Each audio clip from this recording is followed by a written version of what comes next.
रह गया, न जवानों के पास तकवा रह गया, न जवानों के पास इबादत का ज़ौक रह गया।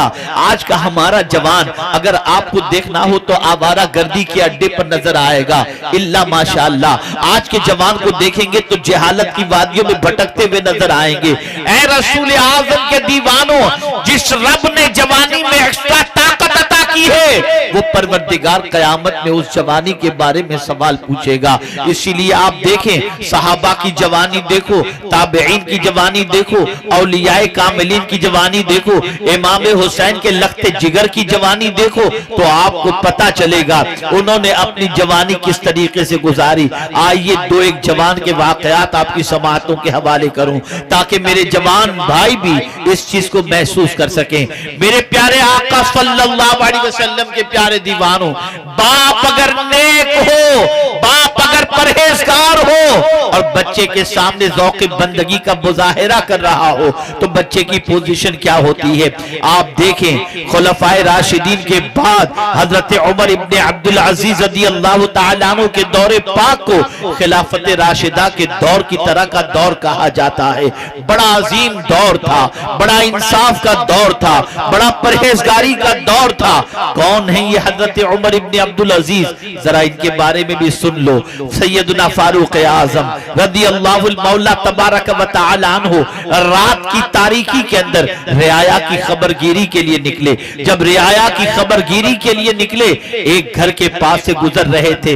माँ बेटी डिस्कस कर रही थी, माँ बेटी आपस में बात कर रही थी। रात का काफी हिस्सा गुजर चुका था। माँ अपनी बच्ची से कह रही थी, बेटी दूध में पानी मिला दो। बेटी कह रही है, माँ अमीरुल मोमिनीन फारूक आजम ने दूध में पानी पिलाने से मना फरमाया है। अल्लाह अकबर। माँ ने कहा, बेटी रात के इतने हिस्से में और इस वक्त अमीरुल मोमिनीन को क्या खबर होगी अगर तुम दूध के अंदर पानी मिला दो तो। बरजस्ता उस बच्ची ने कहा, माँ अमीरुल मोमिनीन तो नहीं देख रहे, क्या उनका खुदा भी नहीं देख रहा है? बस इतना कहना था। आवाज अमीरुल मोमिनीन के कानों तक पहुंच गई, इसलिए कि बाहर वो टहल रहे थे, निकले थे हालात को देखने के लिए। जैसे ही ये बच्ची की आवाज कानों से टकराई, फारूक आजम ने उस घर को अपनी निगाहों में महफूज कर लिया। घर गए और जाने के बाद अपने बच्चों से फरमाया, तुम में कौन है कि उस पाकबाज बच्ची से अपना निकाह कर ले। एक बेटा तैयार हुआ और उसके बाद उस बच्ची के साथ निकाह का पैगाम दिया गया। उस बच्ची से निकाह हुआ और उन्हीं की नस्ल के अंदर हजरत उमर इब्ने अब्दुल अजीज पैदा हुए। आप जरा सोचो, जब मां परहेजगार और अल्लाह से डरने वाली होती है तो बच्चे ऐसे जन्म लिया करते हैं। और जो माएं रोते हुए बच्चे को छोड़कर सीरियल देख रही हो, गंदी पिक्चरें देख रही हो, अल्लाह की नाफरमानी कर रही हो, नमाज़ें कज़ा कर रही हो, तिलावत न कर रही हो, उनके बतन से पैदा होने वाला बच्चा न नमाजी बन सकता है, नमाजी हो सकता है, और न अल्लाह उसके रसूल जल्ल जलालहू का फरमा बरदार। ऐ रसूल आजम सल्लल्लाहु अलैहि वसल्लम के दीवानों, अब हजरत उमर इब्ने अब्दुल अजीज जब खिलाफत के मनसब पर फाइज हुए, आपको मालूम है, तो आपने फरमाया कि रियाया का जो माल मुझसे पहले वाले ने जमा किया था उन्हें वापस लौटा दिया जाए, वापस दे दिया जाए। तय हुआ कि कब दिया जाए। फरमाया गया, असर की नमाज के बाद उन लोगों का माल उनके सुपुर्द किया जाए, इसलिए कि कैलूला कर लिया जाए। जोहर की नमाज के बाद थोड़ा सा कैलूला कर ले और असर के बाद जिनका माल है उनका माल उनके हवाले किया जाए। बेटे से हजरत उमर इब्ने अब्दुल अजीज ने मशवरा तलब किया, बेटा तुम्हारी इस सिलसिले में क्या राय है? देखिए, जवान 16 साल का कमोबेश ये नौजवान अपने बाप से कहता है, अब्बा जान इसी वक्त माल वापस कर दीजिए। हजरत उमर इब्ने अब्दुल अजीज ने फरमाया, बेटे इसी वक्त तुम माल वापस करने की बात कर रहे हो, वजह क्या है? कहा, अब्बा जान क्या आप गारंटी ले सकते हैं कि असर तक आप जिंदा रहेंगे? क्या आप गारंटी ले सकते हैं कि असर तक आप जिंदा रहेंगे? बेटे की बात सुनकर बाप ने गले लगा लिया और कहा, तेरे जैसे बेटे पर हजार हा अजमतें कुर्बान, अल्लाह ने मुझे कितना अच्छा बच्चा अता फरमाया जो नेकी के सिलसिले में मेरी मदद करता हुआ नजर आता है। ये वो जवान थे, यही फारूक आजम जंगलों बयाबान की तरफ निकलते हैं देखने के लिए कि रियाया की क्या पोजीशन है। जब जंगलों बयाबान की तरफ मदीने से काफी दूर जब निकल गए तो देखा एक नौजवान बकरियां चरा रहा है। फारूक आजम ने देखा तो फरमाया मैं बहुत भूखा हूं, मुसाफिर हूं। उस बच्चे को नहीं मालूम था नौजवान को कि ये कौन है। मैं मुसाफिर हूं नौजवान, थोड़ा सा दूध बकरी का दो कर मुझे दे दे। नौजवान ने जवाब में अर्ज किया मुसाफिर मैं बकरियों का मालिक नहीं हूं, बकरियों का मालिक कोई और है, मैं उसकी इजाजत के बगैर बकरी का दूध दोहकर तुम्हें नहीं दे सकता।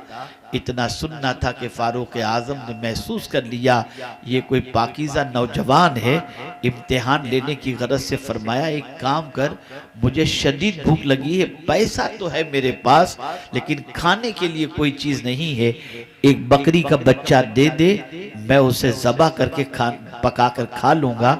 और अगर तेरा मालिक तुझसे पूछे कि बकरी का बच्चा कहां चला गया तो कह देना कि भेड़िए ने खा लिया। तेरे मालिक को कैसे पता चलेगा कि जंगल और बयाबान के अंदर बकरी के बच्चे को खाया या नहीं खाया। इतना सुनना था।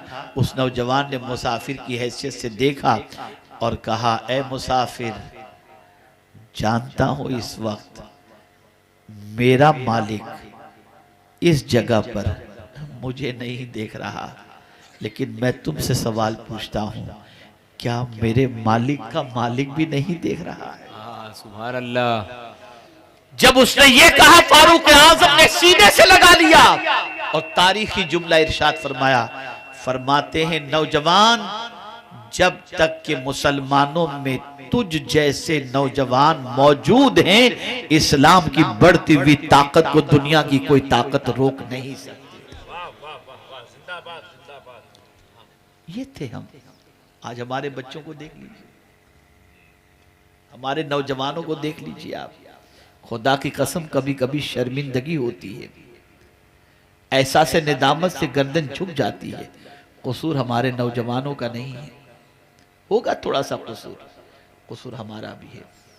बेटे बैठ जाओ, बेटा बेटा बेटा बैठ जाओ, बैठ जाओ बेटा बैठ जाओ, बहुत जरूरी है बेटा बात करना।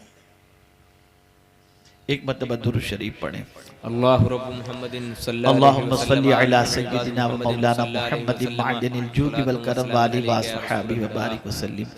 हमने माहौल नहीं दिया, हमने इन्वायरमेंट नहीं दिया, हमने उनके पीछे वक्त नहीं दिया, हम उनको लेकर नहीं बैठे, हमने उनको समझाया नहीं, उनके सोए हुए ज़मीर को जगाने की हमने कोशिश नहीं की, हमने उनके खद्दो खाल को दुरुस्त करने की कोशिश नहीं की, हमने उनके सामने ज़ौक़ बंदगी का मुज़ाहिरा नहीं किया, हमने उनके सामने कुरान शरीफ की तिलावत करते हुए उन्होंने हमें नहीं देखा। ये सारी ख़राबियाँ हमारी हैं। जैसा उन्होंने हमको देखा वैसे वो ज़िंदगी गुजार रहे हैं, वरना तारीख़ बताती है कि करबला के तपते हुए रेत पर जान देना आसान चीज़ नहीं है। सवाल ये पैदा होता है, ए इमाम हुसैन, क्या आपको जान देना आसान लगता है? आपको बच्चे कुर्बान करना आसान लगता है? आपने ये सारी चीज़ें क्यों की? तो जवाब मिलेगा, मैंने अपनी माँ को अल्लाह की राह में बहुत कुछ कुर्बान करते देखा है, अपने बाप को ज़ौक़ सजदे में तड़पता हुआ देखा है, सब कुछ मैंने उनसे सीखा है और कुरान की बातें मैंने अपने माँ बाप से सुनी हैं कि अल्लाह अज़्ज़ व जल्ल इरशाद फरमाता है, लन तनालुल बिर्र हत्ता तुनफ़िक़ू मिम्मा तुहिब्बून, हरगिज़ नेकी को तुम नहीं पहुँच सकते जब तक कि अपनी पसंदीदा चीज़ अल्लाह के नाम पे कुर्बान न करो। मेरी माँ भूखी रह करके दूसरों को खिलाया करती थी, मेरी माँ में दर्स देती थी, बेटे अपनी पसंद की चीज राह खुदा में कुर्बान किया करो। अली अकबर मेरा पसंदीदा बेटा था, दूर से आता तो लोग देख करके कहते थे कि कहीं मुस्तफा जाने रहमत तो तशरीफ नहीं ला रहे, लेकिन ये मुझे बहुत पसंद था, लेकिन मैंने उसे अल्लाह के नाम पे कुर्बान कर दिया। माँ जब नेक होती है, बाप जब परहेजगार होता है, बच्चा अपने माँ बाप को देख करके उसी तरीके से ग्रोथ करता है। आज माओ को बच्चे देख रहे हैं, माँ सीरियल देख रही है, माँ गालियां दे रही है, माँ गाने गुनगुना रही है, माँ दूसरे गलत काम कर रही है, बच्चे देखते हैं, उसी नहज पर उनकी परवरिश होती है।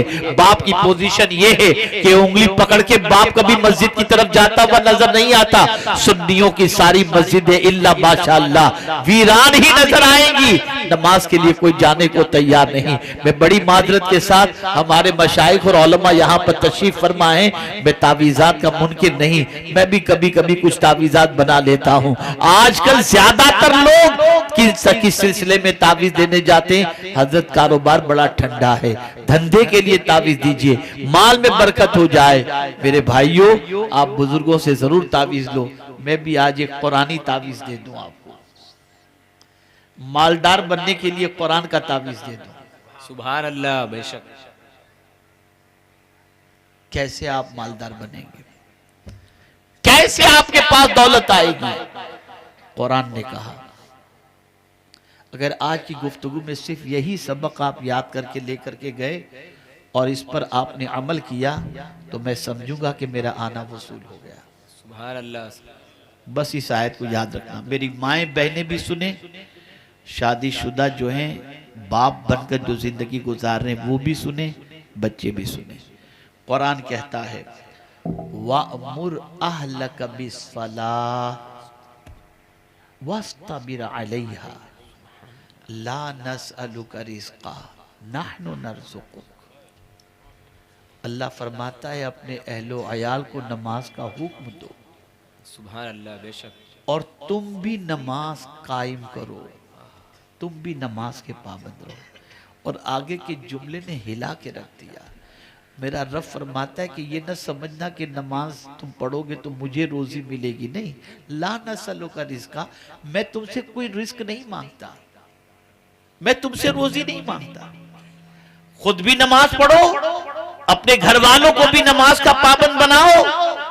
अल्लाह फरमाता है, ला नसअलुका रिज़्क़ा, मैं तुमसे रोजी नहीं मांगता, नहनु नर्ज़ुकुक, हम तुझे रोजी अता करेंगे। सुभान अल्लाह। ये अल्लाह का वादा है, ये अल्लाह का वादा है। इन्नल्लाह ला युखलिफुल मिआद, बेशक अल्लाह वादा खिलाफी नहीं फरमाता। हम न खुद नमाज के पाबंद बन रहे हैं, न अपने अहलो अयाल को नमाज का पाबंद बना रहे हैं, कुछ भी नहीं। अभी मैं यहाँ पूछूं तो बेशतर हजरात की ईशा की नमाज तो नहीं हुई होगी, और अल्लाह माफ फरमाए मेरी बदगुमानी को, किसी ने मगरिब पढ़ी होगी, नहीं पढ़ी होगी, असर पढ़ी, किसी के हाथ का पानी भी नहीं पीते थे। जो खुदा का नहीं हुआ वो किसी और का क्या हो। मुझे एक वाकया याद आ रहा है, एक बहुत पाबंद नमाज का बंदा और मेरे आका सल्लल्लाहु अलैहि वसल्लम के इश्क में गिरफ्तार बंदा एक दिन मुझसे कहने लगा, हजरत नमाज तो जमाने से पढ़ रहा हूं, लेकिन आज की फज्र की नमाज में जो लज्जत मिली है ना, ऐसी मुझे लज्जत कभी नहीं मिली। मैंने कहा, अच्छा भैया मुझे भी बता ताकि मैं भी उस तरीके से पढ़ूं, मुझे भी लज्जत ऐसी नसीब हो जाए। उसने कहा, जब मेरी आंख खुली, गौर से सुनिएगा, जब मेरी फज्र की नमाज का वक्त खत्म होने में 8 मिनट से 10 मिनट के करीब कुछ वक्त बाकी था और आंख खुली, तो शैतान ने वसवसा दिल में डाला, अभी उठेगा, इस्तिंजा में करूंगा, वुजू करूंगा, तब तक तो टाइम चला जाएगा, चलो सो जाऊं, नमाज का वक्त तो निकल जाएगा, सो जाऊं। फिर मान तवज्जो चाहूंगा, मान मेरे जहन में ये बात आई कि अगर उठकर जल्दी जल्दी फर्ज भी पढ़ लेगा ना तो मदीने के ताजदार की आंखों को ठंडक पहुंचा। सुभान अल्लाह, सुभान अल्लाह। इसलिए कि हुजूर ने फरमाया नमाज में मेरी आंखों की ठंडक है। बेशक। उसने कहा मैं जल्दी से उठा, मैंने वुजू किया, कुछ मिनट बाकी थी, जल्दी से मैंने 2 फर्ज अदा कर लिए। खुदा की कसम नमाजें तो इससे पहले भी पढ़ी थी, लेकिन इस नमाज की लज्जत का अंदाजा मैं आपको बता नहीं सकता। सुभान अल्लाह, सुभान कभी अल्लाह। आपने बहुत सोचा क्यों उम्मत बेकरार है? यार खाली नारे, खाली नारे बस, खाली नारे बस, ये नहीं छोड़ेंगे, वो नहीं छोड़ेंगे, क्या है ये सब?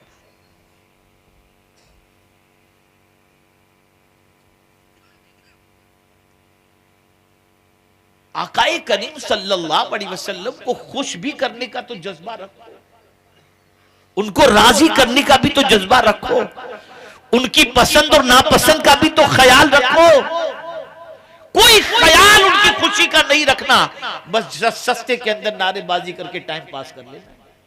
मैं ये नहीं कहता कि आपके दिल में अकीदत नहीं होगी, मोहब्बत नहीं होगी, मैं उसका मुनकिर नहीं हूं, लेकिन हुजूर को खुश करना है तो हुजूर की बातों पर अमल करो, बेशक। आका के फरमान पर अमल करो। तो आज आप कुछ सीख करके जाएं या न जाएं, नमाज के पाबंद अहद करें कि एक वक्त की नमाज इंशाअल्लाह कज़ा नहीं करेंगे, इंशाअल्लाह पाबंद बन जाएं। और समझ लेना आपके पास 2 करोड़ हो, 5 करोड़ हो, 10 करोड़ हो, और आप समझते हो कि अल्लाह मुझ पर बहुत मेहरबान है, अगर मेहरबान न होता तो मुझे इतना थोड़ी अता करता। तो मैं आपको बताऊं, अल्लाह जिससे नाराज होता है ना, उसे भी रोजी देता है, बेशक। और जिससे राजी होता है ना, उसे भी रोजी देता है, लेकिन सजदे की तौफीक उसी को देता है जिससे वो राजी होता है। सुभान अल्लाह, सुभान अल्लाह। हर किसी को आदमी अपना मेहमान नहीं बनाता, इसको ज़हन में रखो। तो कभी ये ना समझना मेरे पास करोड़ों है, मेरा मौला मुझसे राजी है। अगर तुम्हारे पास कुछ नहीं और तुम्हारी रातें सजदों में गुजरती है तो मुबारक हो कि अल्लाह तुमसे राजी है। बेशक। ज़हन में बिठाओ, ये ज़हन में बिठाओ। मेरी बहनें भी इन चीजों का ख्याल करें, मर्द हजरात भी इन चीजों का ख्याल करें। तो मैं तीसरा सवाल भी आपके सामने अर्ज कर दूं। कयामत में 5 सवाल होंगे। उम्र किस काम में गुजारी, जवानी किस काम में गुजारी, माल कहां से कमाया और कहां खर्च किया, और 5वां सवाल होगा जितना तुम जानते थे उस पर तुमने कितना अमल किया। ये सारे सवालात कयामत के दिन अल्लाह अज़्ज़ व जल्ल फरमाएगा, और जब तक इन सवालात के जवाबात बंदा नहीं देगा, कयामत में अपनी जगह से वो हिल नहीं सकेगा। तो ए रसूल आज़म सल्लल्लाहु ताला अलैहि वसल्लम के दीवानों, अपनी सोच बदलो, अपनी फिक्र बदलो, अपने नजरियात बदलो, अपने ख्यालात बदलो। अल्लाह से मोहब्बत और उसके रसूल सल्लल्लाहु अलैहि वसल्लम से मोहब्बत का तकाजा ये है कि अल्लाह की फरमाबरदारी करो और उसके रसूल सल्लल्लाहु अलैहि वसल्लम की फरमाबरदारी करो। नमाज के खुद भी पाबंद बनो, अपने बच्चों को भी नमाज का पाबंद बनाओ। बस एक वाकया अर्ज करके मैं अपनी गुफ्तगू को खत्म करता हूँ।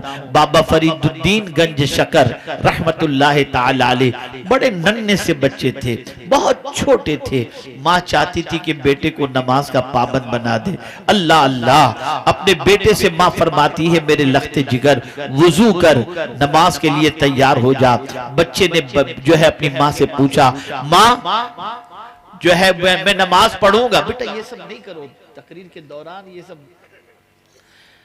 एक मरतबा दुरूद शरीफ पढ़ ले, अल्लाहुम्मा सल्ली अला सय्यिदिना व मौलाना मुहम्मदिन मअदनिल जूद वल करम व आलिहि व अस्हाबिहि व बारिक वसल्लम। माँ अगर मैं नमाज पढ़ूंगा तो मुझे क्या मिलेगा?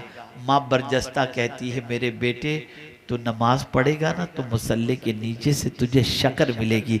चॉकलेट का दौर नहीं था, चॉकलेट तो आज के दौर के अंदर मिलती है, लेकिन बच्चों की फितरत में मीठी चीज़ों से मोहब्बत होती है, बच्चे मीठी चीज़ों को बड़ी पसंद फरमाते हैं। तो माँ ने कहा बेटे तू नमाज पढ़ेगा ना तो मुसल्ले के नीचे से शक्कर मिलेगी। अल्लाह अकबर। हाँ माँ फिर तो मैं नमाज पढ़ूंगा। बाबा फरीद को कहा बेटे वुजू कर ले। बेटा वुजू करने गया, माँ ने मुसल्ले के नीचे शक्कर की पुड़िया रख दी। अब जैसे नमाज पढ़ी फौरन मुसल्ला हटाया, देखा शक्कर की पुड़िया, कहा अब तो मैं नमाज नहीं छोड़ूंगा। अब जब जब नमाज का वक्त होता बेटे को वुजू का फरमाती और माँ उसके लिए मुसल्ला बिछाकर नीचे जो है मुसल्ले के नीचे शक्कर रख दिया करती। अल्लाह अकबर। अब ये आदत बन गई। अब वो अपने दोस्तों से कहने लगे कि तुम भी नमाज पढ़ो, तुम्हें भी शक्कर मिलेगी। एक दिन दोस्तों के साथ किसी जंगलों बयाबान की तरफ निकल गए, तफरी के लिए निकले। जैसे ही नमाज का वक्त हुआ फौरन बाबा फरीद ने फरमाया आओ नमाज पढ़ लेते हैं। बच्चों ने पूछा नमाज पढ़ेंगे तो क्या मिलेगा? कहा शक्कर मिलेगी। अल्लाह अकबर।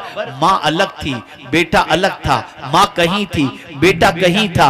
माँ के दिल में ख्याल पैदा हुआ कि आज अगर मेरा बेटा नमाज पढ़ेगा तो आज तो मुसल्ले के नीचे शक्कर मैंने नहीं रखी, कहीं मेरे बेटे का एतमाद खत्म हो गया तो मेरा बेटा नमाज न छोड़ दे। माँ अपने घर में मुसल्ला बिछाती है, बेटा वहां मुसल्ला बिछाता है। माँ मुसल्ला बिछाकर अर्ज करती है अल्लाह रोजाना मैं शक्कर रखा करती थी, आज तू करम फरमा दे, गैब से इंतजाम फरमा दे। बाबा फरीद नमाज पढ़ते हैं और जैसे ही मुसल्ला हटाते हैं तो माँ तो पुड़िया रखा करती थी, अब यहाँ पर शक्कर का खजाना निकल आया था।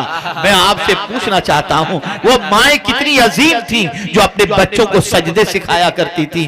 वो माएँ कितनी अजीम थी जो अपने बच्चे को खुदा के सामने झुकाया करती थी। वो माएँ कितनी अजीम थी जो अपने बच्चे की नमाज की फिक्र करती थी। आज हमारी पोजीशन बदल चुकी है, हमें तो बच्चा डांस करे तो अच्छा लगता है, हीरो के गाने पे कहे लगाए तो अच्छा लगता है। क्या जवाब दोगी कयामत के दिन? क्या मुंह दिखाओगे अल्लाह और उसके रसूल को? बदलो अपने माहौल को, बदलो अपनी सोच को, बदलो अपने अफकार और नजरियात को। हर माँ ये सोच ले और कुरान की ये आयत का आखिरी हिस्सा महसूस करें। अफहसिबतुम अन्नमा खलकनाकुम अबसा व अन्नकुम इलैना ला तुरजाऊन। क्या तुम हमारी तरफ पलटाए नहीं जाओगे?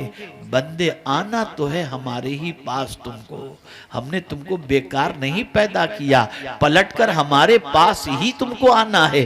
मरकर कहीं और नहीं जाओगे, हमारे पास ही आओगे और हम तुमसे एक एक पल का हिसाब लेंगे, एक एक लम्हे का हिसाब लेंगे, एक एक मिनट का हिसाब लेंगे। ऐ रसूल आजम के दीवानों, इन जलसों में आने के बाद सोच बदलो, फिक्र बदलो, आदतें बदलो, नजरियात बदलो, इनको तामीरी जलसा बना डालो। हर जलसे में आने के बाद हजारों इंसानों को तौबा कर लेनी चाहिए और अपनी जिंदगी को बदल लेना चाहिए, ताकि कल सुबह को कोई गुस्ताखे रसूल ये न कहे गए थे मीलाद के जलसे में क्या लेकर के आए, क्या बदल करके आए।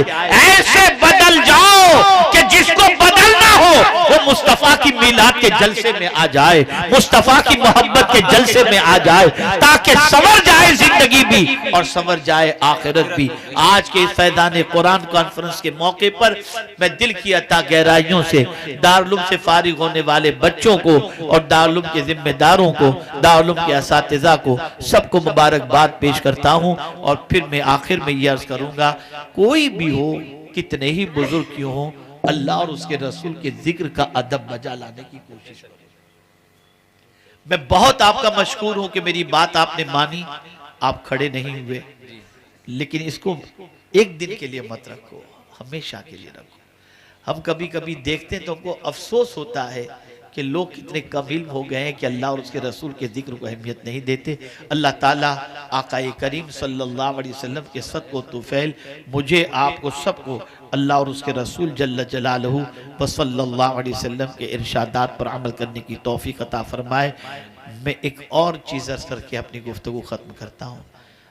आप से अगर मैं ये सवाल करूं तो थोड़ा सा टफ तो है, बस आप दिल ही में जवाब दे दीजिएगा, हाथ उठाकर बोल करके मुझे नहीं, दिल में। यकीनन आप अल्लाह से मोहब्बत करते होंगे और अल्लाह के रसूल सल्लल्लाहु अलैहि वसल्लम से भी मोहब्बत करते होंगे। बस उसकी एक कसौटी है, एक कसौटी। आप में से जितनों ने इशा की नमाज न पढ़ी, कोई भी नहीं सोएगा जब तक कि ईशा न पढ़ ले। अगर आपने ईशा की नमाज पढ़ ली और अल्लाह न करे दिन की कुछ नमाजें आपकी कज़ा हुई हों, उसे भी साथ में पढ़ लीजिएगा, चाहे जितनी भी नींद आए, लेकिन पढ़कर सोइए। आपको मैं एक चीज बताऊं, शैतान बिल्कुल जल करके खाक हो जाएगा और मेरा रहमान बहुत खुश होगा, सुभान अल्लाह, सुभान बहुत खुश होगा, बहुत खुश, यानी इतना खुश होगा कि ये है मेरा बंदा जिसने शैतान को जलील किया। अगर आधे घंटे की मेहनत से खुदा राजी हो जाता हो क्या कहना। तो ये नुकसान वाला सौदा नहीं है।